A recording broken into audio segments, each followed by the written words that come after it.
Hello, welcome back to my series looking at the dynamic music of Mario Kart 8 Deluxe. This is the last video covering the base game. I will at some point be looking at the booster packs that have come out and will be coming out in the future, but by the end of this video we will have covered every bit of dynamic music that is found in the original release of Mario Kart 8 Deluxe. That's so exciting!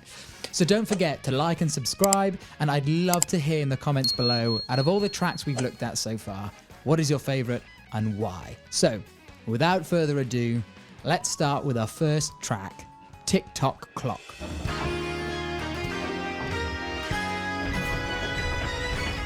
What an absolute classic track. I remember playing this on my DS back in the day, and this remaster is just awesome. So this track takes place inside of a clock, hence the name. And the music does a wonderful job of reflecting this. It sounds very mechanical in nature, with that jumping bass line and the syncopated chords played on the synth. And actually, what is cool is that you can see the cogs in the background moving in time with the music, making it kind of seem that the clock itself is producing what we're listening to. The dynamic music here comes in as you drive past various sections of the track itself. For example, you have these swinging pendulums. As you drive up to them, this ringing can be heard, a bell, when you're near them, as if from a grandfather clock, which is really cool. I really like these watch faces. They have a really cool and funky ticking rhythm that comes into the arrangement when you drive around them. As you drive through the enclosed cog section, there is this heavy mechanical percussion backing that comes in at the very bottom of the arrangement. And then at the very end of the track, the finish line banner actually looks like an alarm clock, and it's got bells and it starts ringing, which is really cool.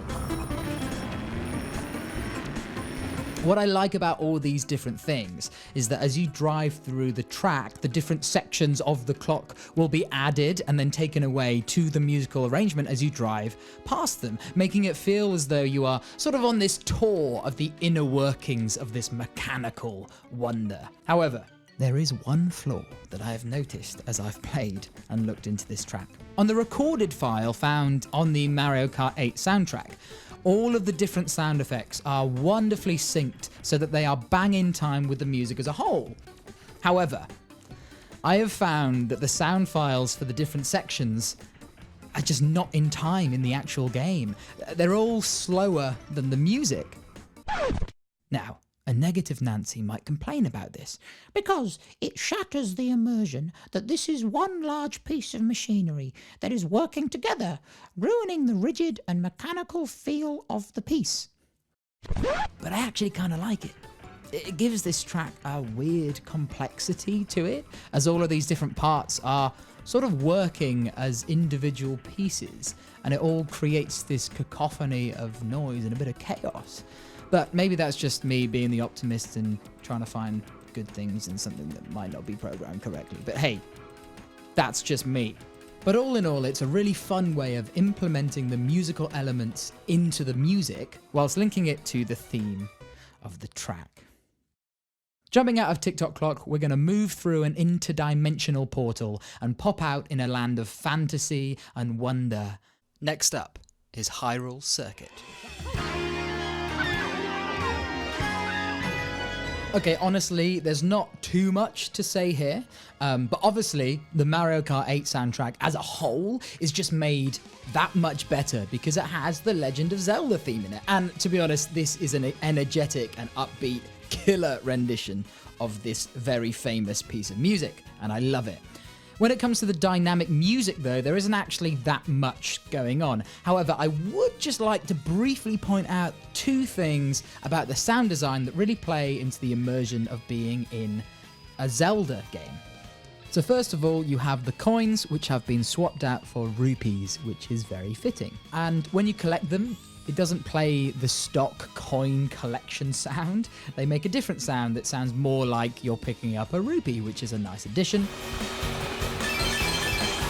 And then secondly, the standard item roulette sound is replaced with a sped up version of the sound effect used in Zelda games when you open a chest, which is a really nice throwback to that.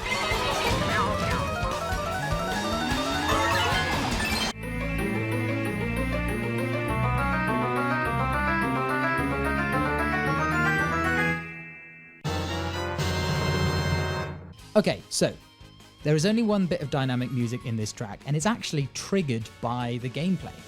So when you enter the castle, if you manage to hit all 3 of these boost pillars, which is actually quite a lot harder than you might think, the Master Sword glows and starts floating, all magical stuff. And then the Legend of Zelda Puzzle Solved sound effect is played, which sounds like this.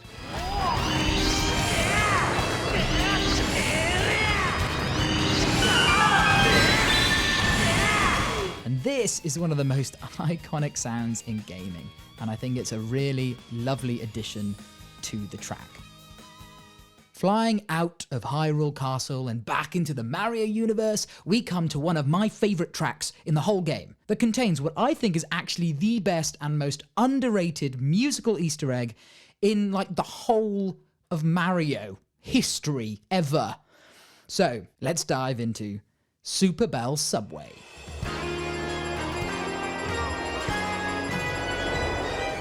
Now, honestly, this is an extremely optimistic rendition of a subway, or as I would call it, a tube station. Here we have a busy and lively subway full of cafes and markets, something that you would never find in Britain. The music fits this, right? It's really jolly and warm. You have this smooth bass line, these bright chords strummed on the acoustic guitar, a light but bouncy drum beat. And then we head to the instruments that head up the tunes. You got this trombone, an accordion, a vibraphone, and a synth. Like, they feel really homely and fun. And as we drive through this lovely and welcoming market area, we see people dancing and cheering and having fun. And then we head towards the platform and off onto the train tracks, and the mood changes drastically.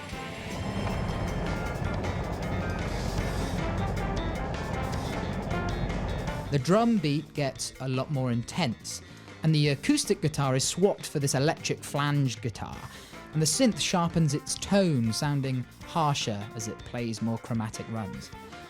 However, the best addition to the music is the bass line, man. As we head underground, the bass guitar starts playing the World 1-2 theme from the OG Super Mario Bros. The underground theme, probably one of the most famous pieces of video game music ever created, and it's just slotted into the arrangement, and I think it's fantastic. Like, they even find space in the music to put in that really chaotic second phrase, and it works extremely well.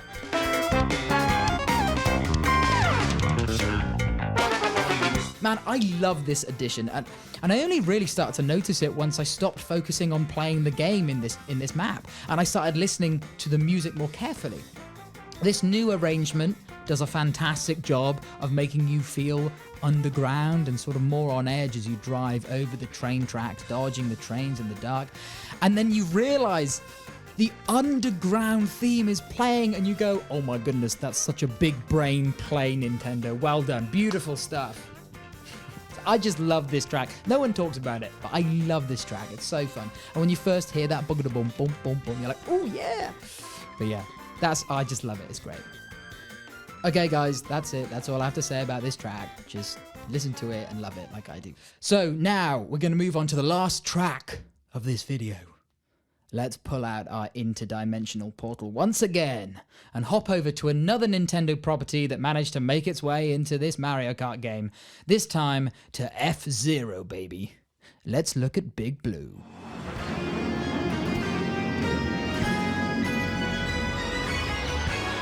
Honestly, I want to play more F-Zero now. What a bonkers and insanely cool map.